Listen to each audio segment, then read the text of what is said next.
Hello ladies, hello gentlemen, and welcome to episode 2 of Paul Stainton's Peterborough.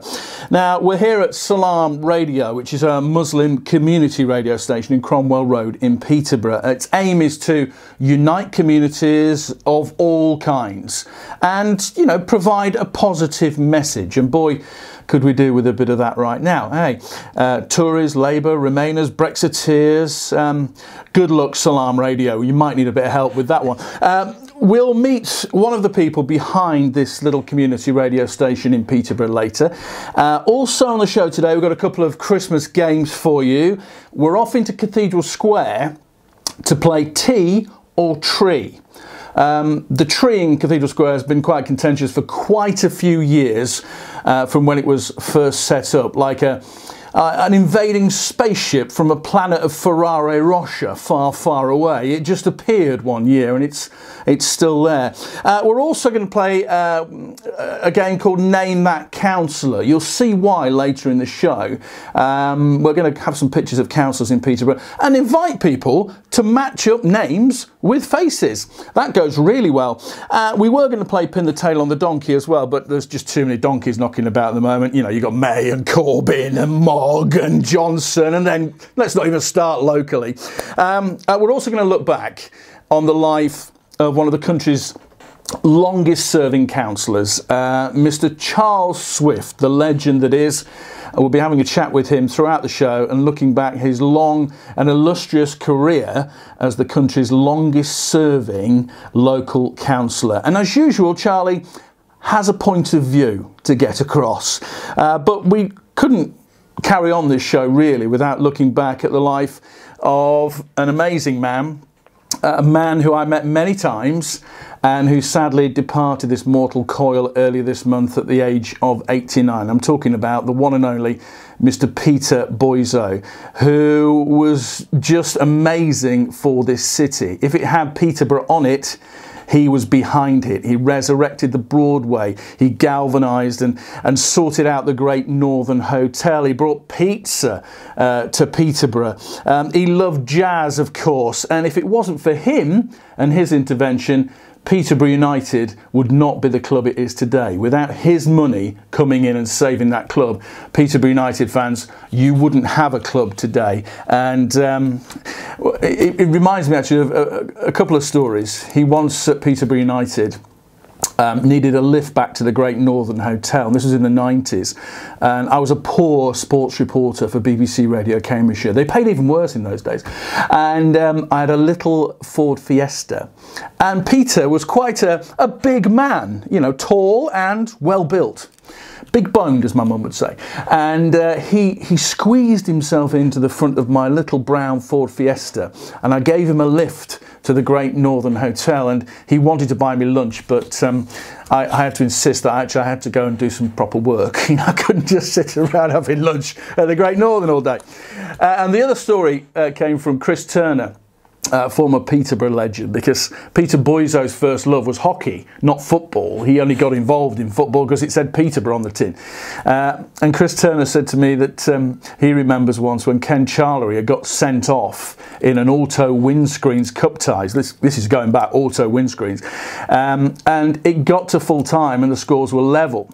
So there was extra time, and apparently Peter just tapped Chris Turner on the shoulder and went, excuse me, can we bring our chap back on now? He didn't grasp the concept that once you're sent off in football, that's it. You can't just come back on. So thank you, Peter Boyzo, on behalf of a very grateful Peterborough, for your life, your benevolence and your kindness, really. What a thoroughly lovely man, and amazing things he's done for Peterborough. Round of applause for Peter Boyzo. I think a little round of applause, guys. And again, talking of people who've done so much for Peterborough, Charlie Swift was one of the longest serving councillors this country's ever had. He gave over 60 years of his life to the people of this city, and he was instrumental in building this city. The city that we know today probably wouldn't have happened without Charlie's drive, ambition and his well, I don't know what you'd call it, je de vivre, let's call it that. I've had many run-ins with Charlie on the radio down the years, and he used to love to call me young man, even at the age of 50. He's always been outspoken, sometimes controversial, but he's always stuck to his principles. And we're going to look back at Charlie's life, and in this first part of this interview he talks about getting into local politics and driving trains. Charlie, first of all, when I thought about having a chat with you about your life and your career, I wasn't sure how to introduce you, whether it was as a straight talking politician, whether it was a cantankerous, argumentative person, or whether it was just a person who really cared, just an honest, genuine person who really cared about his community. Which one would you like me to introduce you as? You put all the three in one basket. So they're all orange beans as far as I'm concerned. I can't be an orchid devil, but having said that, I've always tried to adopt my life on the principles that my mum brought us up on, and you particularly know, coming from Yorkshire, a Baptist on the Bible. My mother was as straight as anybody that comes, and we were brought up on the good book, and I've tried to embody those principles during my career, but I'm not a perfectionist. Oh, I can be an awkward old sod at times. And we've had our words on the radio down the years, and you always address me as young man, which I always found quite funny, and so did the listeners. But I always wondered what drove you to get into politics in the first place, because you worked on the railways, didn't you? I worked on the railways, and of course when I was 15 years of age I started on the railway, and when I was 18 years of age I was what was called a shop steward. And from that day onwards, and then at 22 years of age, you rightly know that I was elected on the council and all the bag of tricks. But what made you do that, though? What made you? I know you were a shop steward. Is that what drove you to? Well, yes, because the trade union movement at that time, and this is what I've said again, is totally like in Parliament and things like that now. They encouraged you. They was with you. And I mean, what I've said repeatedly before, as soon as I started on the railways, we had, if anybody had a day off from work, you were sick visitors. People went round to see and there was that family, that comradeship where everybody helped one another. And that's where I got into it, and that's been the pleasure throughout the whole of my career, where I've been able to see that I could do things for other people. And I think it's a gift that's given to you. I think we get these gifts in. And so I've always been one of those people that's gone out of my way, and I've always took great pleasure if I thought somebody at the top of the tree were taking the mickey out of somebody at the bottom. I've been in a position to trip them up. Did you think when you started at the council you would be there 60 odd years later, the longest serving councillor in Great Britain? Oh Lord, no, I never thought that for 1 minute, and how I survived the first few years I'll never know, because I mean... Were you wet behind the ears? Well, we got to think about the fact that I thought them old fogies, the old gentlemen there, the city fathers, the rows that we've had with them, and there were 5 or 6 of us were called young lions, because we was always anti-establishment and but I learnt the hard way in some. Well, you're the old fogey now, aren't you? Well, when you think in Westminster Central Hall, I moved a resolution to sack everybody over 75 years of age and abolish the automatic system, which was abolished. I got that through nationally, but and then I'm stuck there at 85 years of age. It don't add up, does it? You had many battles in your time at the council as well, didn't you? Things didn't always go your way. Oh, I've had an awful lot of battles. I've had a lot of battles politically and nationally as well. I mean, they served me a writ not to attend any meetings because I'd heckled Edward Heath on the marketplace. I got through out of the corn exchange. My feet, I think, they still hurt today when I was kicked out there. And then on the sewers, we've had a wonderful time, In 1992, when I was accused of corrupt practice by people who they never name, and then you get a letter 18 months later from the Attorney General's office saying it was all a sad mistake. But that's not it. I never, I mean, all the way along I knew I'd never done anything wrong, but it doesn't matter. There I sit in Thorpewood Police Station that I built when I was chairman of the Buildings Committee on the Police Authority, In your own cell? In my own cell. Dear.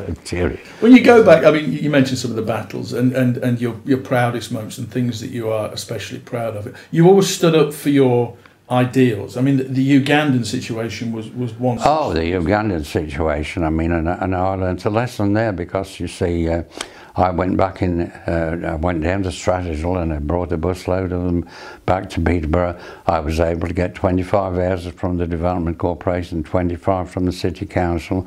We gave them 50 houses, but the National, I learnt a lot, it was the National Front at that time, used to walk up and down here for a fortnight in front of my house, and as long as they keep walking, there's nothing you can do about it. It must have been a frightening time. I had to be escorted to work by the police because I was a railway driver, and I always worked nights so I could do my council work during the day.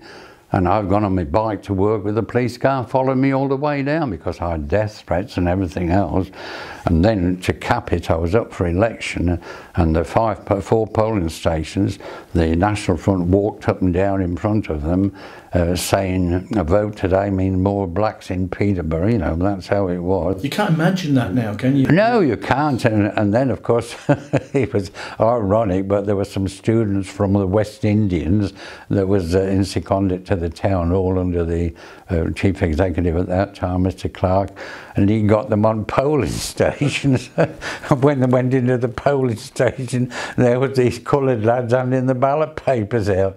But I got the highest vote ever recorded, because people are not like that. They took me for what I was, and I got more votes then by the way that I was being treated. Do you think that's one of the reasons that people have been endeared to you so much, is that you've always stuck to your principles? And I always believe in practicing what you preach. I then went back because there was a lot of Asians, Ugandan Asians there, that were crippled. One boy in particular that couldn't walk. They took his calipers off him when he was, and he was on, and he shuffled about on his bottom. So I, at my front room, my little box room down here, we made it into a bedroom, and I had him for 12 months, and he lived with us. So I believe in practicing what you preach. The amazing Charlie Swift, everybody. Give a round of applause. And there's more to come from Charlie later on in the show. He's going to talk about some of the more controversial moments in his career, when he ended up in his own cell that he helped build. And he's also going to talk about what he thinks of the council today and the councillors that are on it. That's to come. But it is Christmas, a time for giving, a time for children, a time for faith, Santa, Christmas trees, Christmas spirit. And I thought it would be fun to hit Cathedral Square and collect some Christmas spirit. Now, every year, since the silver oversized Ferrara Rocher tree was installed in Cathedral Square, at some cost I might add, it's prompted a heated debate, and this year is absolutely no different. And even as we record this, there are moves afoot at the council to get rid of it and replace it with a green Christmas tree. What do we think about that? No, yes. In fact, I was in York last week, and what a beautiful city centre they have, full of Christmas markets and things like that. I know it's radical, a Christmas market at Christmas, but just a thought, Peterborough City Council, just a thought. Anyway, going through Cathedral Square, seeing the tree and the debate has inspired a brand new Christmas game. It's called Tea or Tree. Which would folks prefer? Do you want the tea or do you want the tree? Which would you prefer? Well, I don't drink tea. Oh. Unfortunately, I do apologise. No, it's all right, don't worry. Other drinks are available. Okay. Yep. Okay. What do you think of the tree? Yes or no? Does that represent Christmas? No. No? No. You would say that though, wouldn't you? I believe that Christmas is much more about Jesus Christ. Do you think Peterborough's festive enough? Do you think it's Christmassy enough? Could it do with a bit of a makeover, or would you prefer we just calm it down a bit? To be fair, I personally really like the lights. Have you got a tree at home? I do. We do have a tree that we've set up. Real or fake? A fake one. Yeah. You disappoint me. Keep Christmas alive. Go for the real tree. True. It's true. I should go and check. Yeah, sort it out right now. Go get a new tree. Yeah, I would. Definitely. Only if you can afford it. True. It's true. I'm from Australia, so it's. Well, I won't hold that against you. We don't hold that against you. No, I've been to Australia. It's a nice place to visit. Nice, yeah. I wouldn't live there, but it's a nice place to visit. Yeah. What do you think of Peterborough then? I really like Peterborough. Do you? Yeah. Would you live here? Yeah. Well, I mean, I'm living here right now, so yeah. Better than Australia. Well, I mean, I'm quite biased, but you know, maybe one day it'll get there. So. Oh! Yeah. Well, listen. On that derogatory note, Merry Christmas and thank you for taking part. Thank you. Can I have the hat? Yeah, we've only got two. No worries. You know, No. But yeah, no. Merry Christmas. My one's not as festive as your guys', but we hope that you guys have a wonderful Christmas. As You well. too. Go get a proper tree now. Yeah, we'll go check one out. Proper tree. See you later. Oh, you still She's here every day. What are you cooking? everything. Burgers, hot dogs, bacon, hot dogs, breakfast. bacon, onions or no onions. Now listen, you have to look at this tree every day. What do you think? Well, I quite like it. In the evening, it looks really nice. When it's all lit up, it looks really nice. But during the day? No, I still quite like it. I can look at a real one when I go home. You prefer it to a real one? It's different, isn't it? Yeah. So different, yeah. What tree have you got at home now? You got one of them? Oh, no, yeah. It is big. Would it be better if it was a real tree? Or? No. No. That's Unique. lovely. Unique, yeah. Yeah. That's Would you lovely. like a Ferrara Rocher tree at home? No, I don't like. I used to like them. I came in just the other day with some friends and we were having some Christmas drinks and they remarked that they look really, really good. And I thought, well, you don't know the background to it. No. And all the controversy that there was. Yeah. But they quite liked it. And I thought, yeah, that's not too bad. Are you a real man or a fake man? A real man, in fact. Tree-wise, obviously. Okay, Yeah. Well, so we were... What did you think I meant? We were slightly confused then. We were fake for many years. Yeah. So was I. And then last year, we got a real one. Did and you? I quite like the fact that it was hibbledy-pibbledy and not quite perfect and a bit like me. I keep talking to you, but it's putting me off. The little curl on your moustache. It's facing the wrong way. It just, I don't know, it's just putting me off. I'm sorry, it's nice, but you know, it's putting me off. Merry Christmas, say Merry Christmas. Merry Christmas. Merry Christmas to you as well. Cheers, fella. Have a good one. So the tree, or the white edifice that looks like a Ferrara Rocher tree, continues to divide opinion. More from Cathedral Square to come later on in the show, and more from that interview with Charlie Swift as well. But before all that, let's bring in our guest, Mr. Ansar Ali, everybody. Himself a counsellor, of course, but also one of the people behind Salam Radio, which is where we are today. And I've got to say thank you very much for letting us, well, pinch your studio, really. You're most welcome, and it's great to be involved in your fantastic project for Peterborough, promoting Peterborough. I'm glad you think that, because that is all we're trying to do. You know, talk about the things that matter to people, you know, bring some of the personalities and positive influences to life, and try and do that with a bit of video as well, and get people involved. So I'm pleased you're up for it as well. That's great. Salam Radio, I mean, it's been here a while now, hasn't it? 2.5 years now. 2.5 years. And what was the idea behind it at the start, Ansar? Because me and you go way back, don't we, to the early days of BBC Radio Cambridgeshire. We do, and it's been a fantastic period knowing you, Paul. It's been great. Yeah, I mean, with Salam Radio, really, we have a great diversity in our wonderful city of Peterborough, and we're all about celebrating that diversity, promoting it, and bringing people together, uniting people, not forcing people to necessarily agree with each other and to behave the way that everyone else behaves. People are free to make their own choices in life, but actually encouraging people to talk to each other, learn about each other's cultures, background, religion, etc., and then respect that diversity, basically. And we've had a fantastic 2.5 years, lots of volunteers from all backgrounds, all our different communities, and it's for everyone, not just for the Muslim community, to get involved. So it's been a roller coaster, but we're glad that Salam Radio is here, and we are appreciated and valued by many in Peterborough. But we all have to pitch together and do our bit for Peterborough. So we welcome what you're trying to do, and we will give it every support that we can. That's very kind of you, and that's the message really. Let's all work together. If we can help each other, create one voice for the city that projects the city in a positive way. That's brilliant, isn't it? Absolutely. Yeah. Going back to Charlie and what he was saying there about how he started in politics, and and the things that he's seen and done. He's going to say later on that politics is really different now, and he gets upset and he gets angry with it.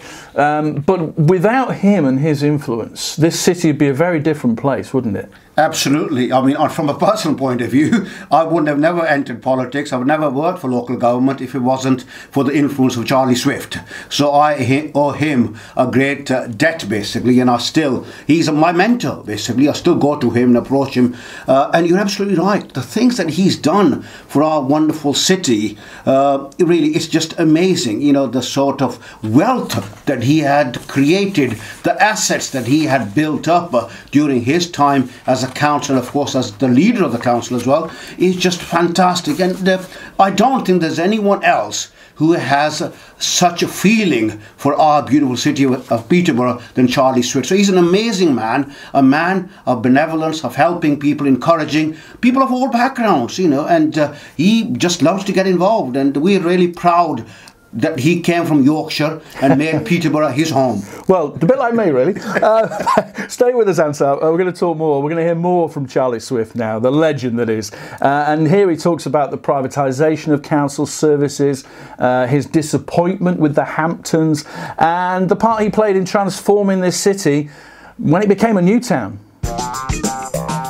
That's one of my proudest things, because Peterborough was a totally different town, you know that, and it was to be an experiment of integrating a new town on an old existing city, the only one of its kind there's ever been, and that's put in Peterborough with the new town. That caused a lot of trouble for a start, didn't it? And my biggest disappointment, and it still is a disappointment, is that Castor was taken out of the plan.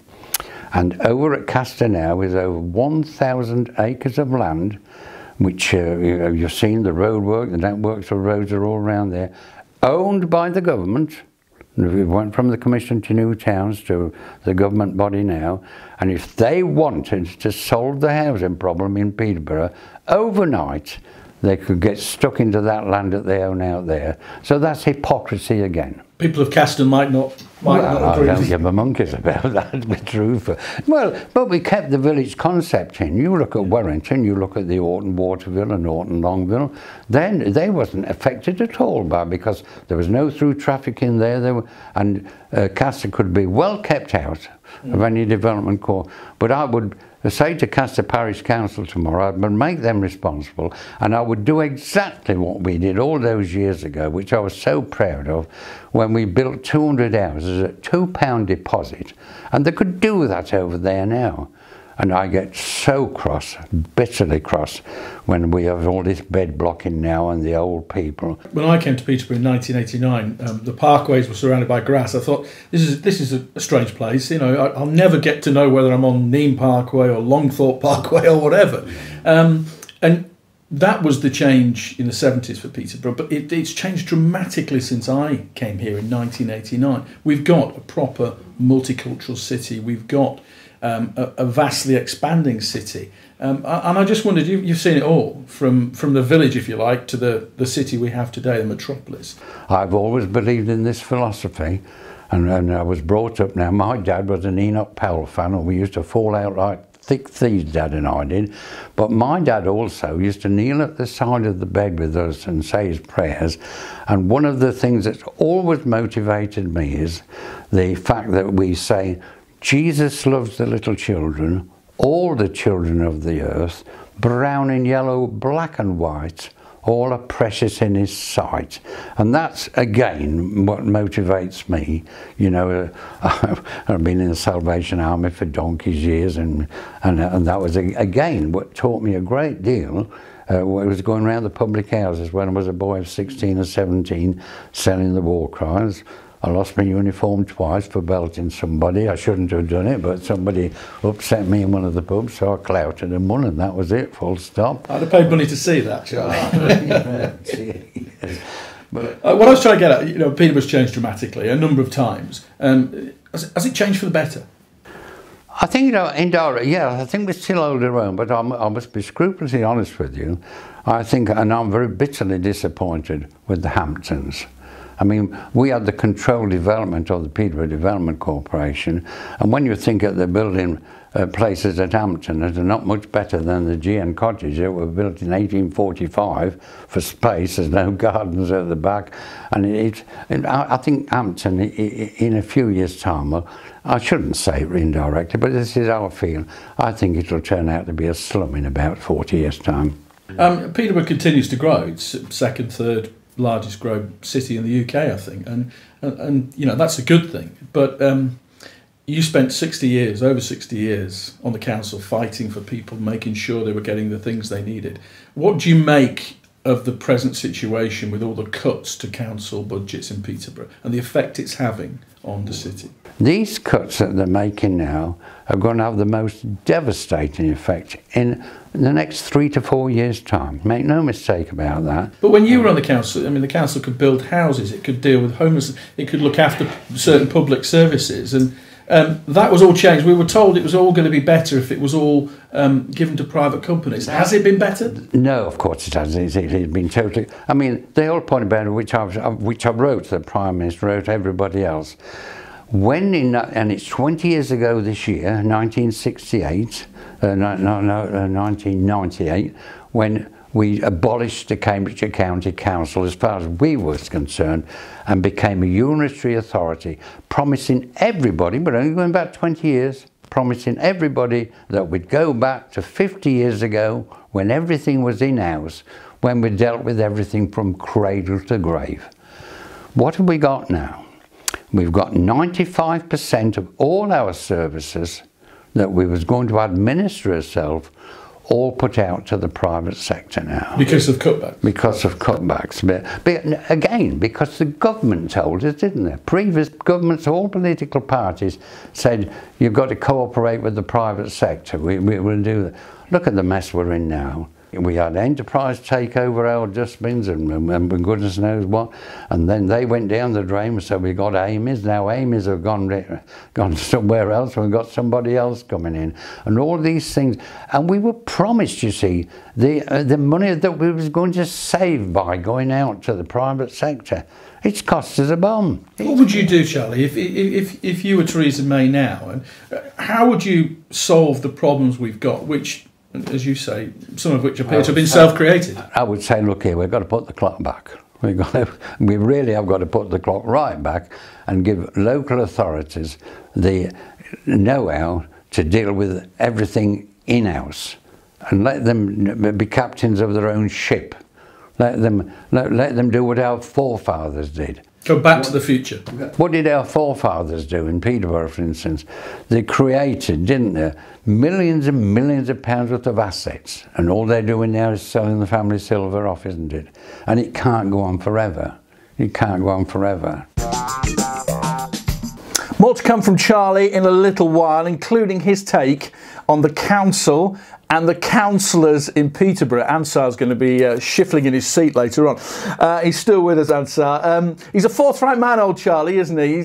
He doesn't mince his words, but you can take him. He's like a pillar, isn't he? He never changes. No, he wouldn't, and I wouldn't want him to change, to be honest with you. He is absolutely, he's direct, and he says it as it is, basically, and I think that's good. I value that and appreciate that. There are too many people who pretend to be something they're not, basically, and I think with Charlie, you don't get that. He's, I was talking to him last week at his house. I could see the sense of disappointment, the way that Peterborough has gone, basically, the way that the city is, the councils are behaving, and he was saying, he said, it boils my blood. He was telling me. Well, it was as he says, it was a cradle to grave thing years ago. A councillor could make a difference, could build something, could get things done. Could forge a new town. And unless now you're in the ruling group, you've got virtually no chance, have you? Absolutely. I mean, the system is really, it's not democratic enough. But I think it's really too much of protecting your own party political colours. And I think when you're a councillor in Peterborough, Peterborough has to come ahead of everything else. Basically. First, second and third. Absolutely. I mean, I have no qualms about that. You know, Peterborough is my home, it's my city, and Charlie felt that, you know, he worked above party politics to make Peterborough the city it is. And we, as I said earlier, that we owe him a great debt, basically. And I just hope that those of us who are sitting in the council chamber take some heed. It's never too late. We can still do something about it. Let's come together and let's make Peterborough a great city that it should be. Well, let's find out what Charlie thinks now of today's council and today's councillors. Does it make you feel like you've wasted your time a bit on the council? Oh no, I don't think I've wasted my time, because again, coming back to the previous question that you asked me, I mean, I went to a funeral only yesterday and this happened frequently. I just got there and a gentleman run out the people there and he shook hands with him and said, "Charles, don't you remember what you did for me 45 years ago?" He said, "You got me my first house when nobody would deal with me. You got me my..." He said, "Don't you remember?" I said, "I'm sorry, it's my age now, but I forgot." And that's the satisfaction that you could get, and still get it today, where the grandchildren, I mean, I finished up with the great-grandchildren voting for me, didn't I, after 60-odd years, you know. But no, that's a pleasure that you still get today, and you can see the good. But a local councillor today, he's not going to have any of that at all. A local councillor today will not be able to walk around Peterborough and say, "Well, I achieved this," or "My council that I was the leader of achieved this." And there's no job satisfaction in it whatsoever, is it? And bear in mind also that for 25 years we did it for nothing. Everything was voluntary. But if they're so powerless, what's the point? There is no point whatsoever. I mean, if you wanted to save some money that's coming up May, you could get rid of the local elections, couldn't you? Because there is nobody that can stand. If I went out this house with you now and I just walked, no, I've said it repeatedly, if I get up in the morning and turn the water tap on and go to the toilet, that's run by Anglia Water Authority. That used to be the Peterborough City Council. If I go and empty the dustbin or put something in the dustbin and put it out there, that's run now by a private company. If I go out onto the footpath and the lighting and everything else, that's run by another private company. If I go round the corner, I had 1,500 municipal properties in my area. They were all given to Cross Keys, and the right to buy has meant now that half those properties are all being owned by certain sections of the community that have bought them as people have left them, and they're all now put out to Eastern Europeans let off. So the whole concept of that's complete. If you go by the school, that's not run by the local authority now. They don't want councillors on there. There's no councillors on schools. They're academies and things like that. The libraries are closed. The police houses that we built for the police, they're completely gone.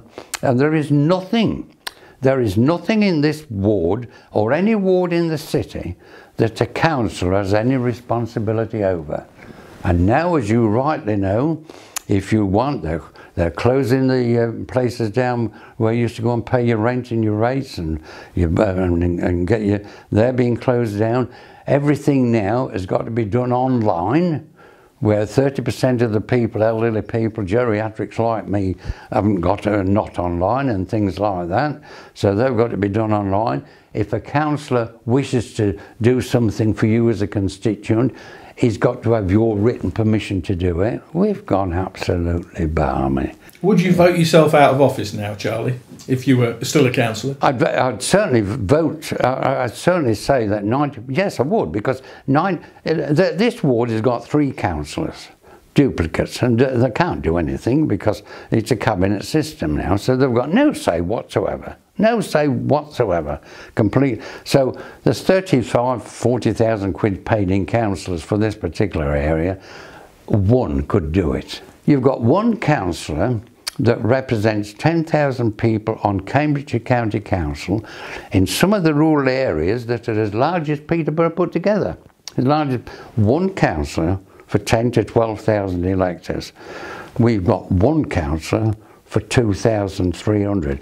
And in the Hamptons, over there, you've got one councillor for 500.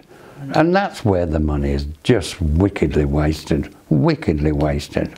When you look back, you know, when you go to meet your maker, Charlie, hopefully many, many years from now. Oh, it won't be too long, don't worry about that. when you go and you get to the pearly gates, what do you think he's going to have on your sheet? Is he going to let you in? Is St Peter going to let you in? I don't know. We had one of our, I've told this story many, many times, we had a councillor that was a railway driver.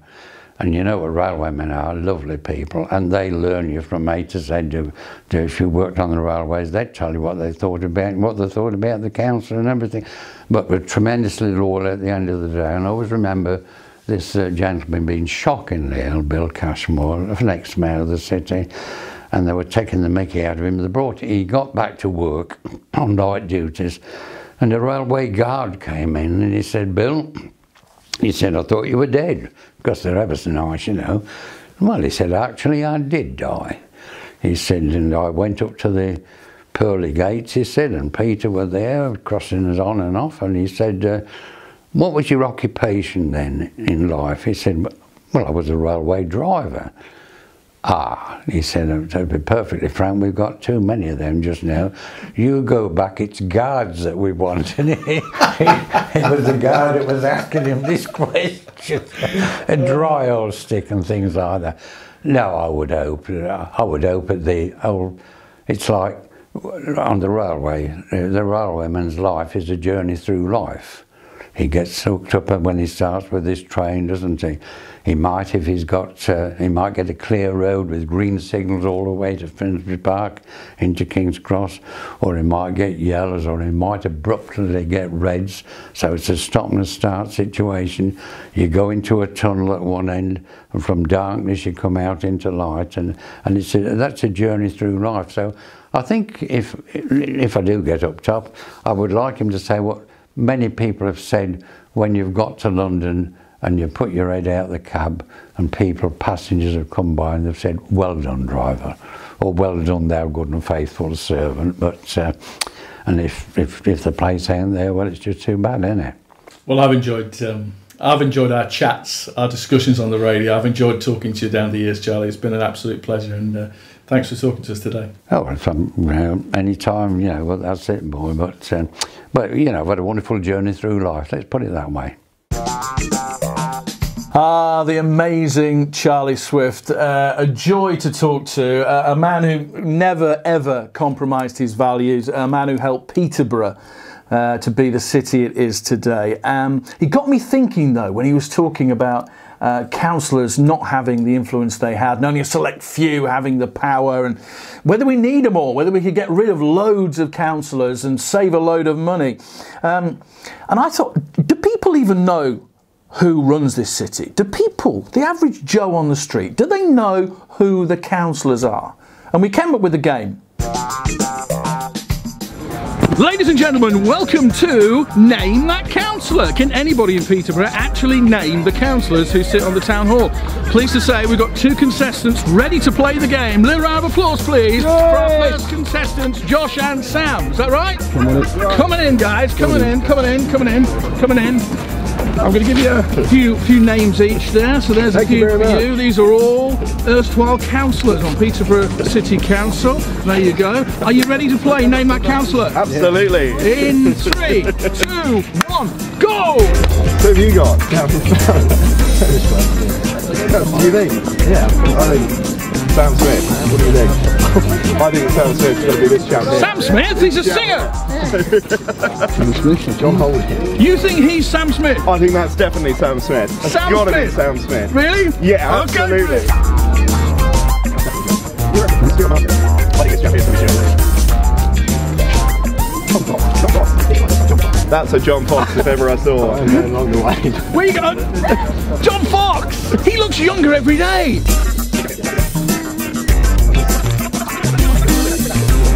Oh no! Marco Ceresti's run out of Velcro! What's he doing? 3 to go! Come on, 3 to go!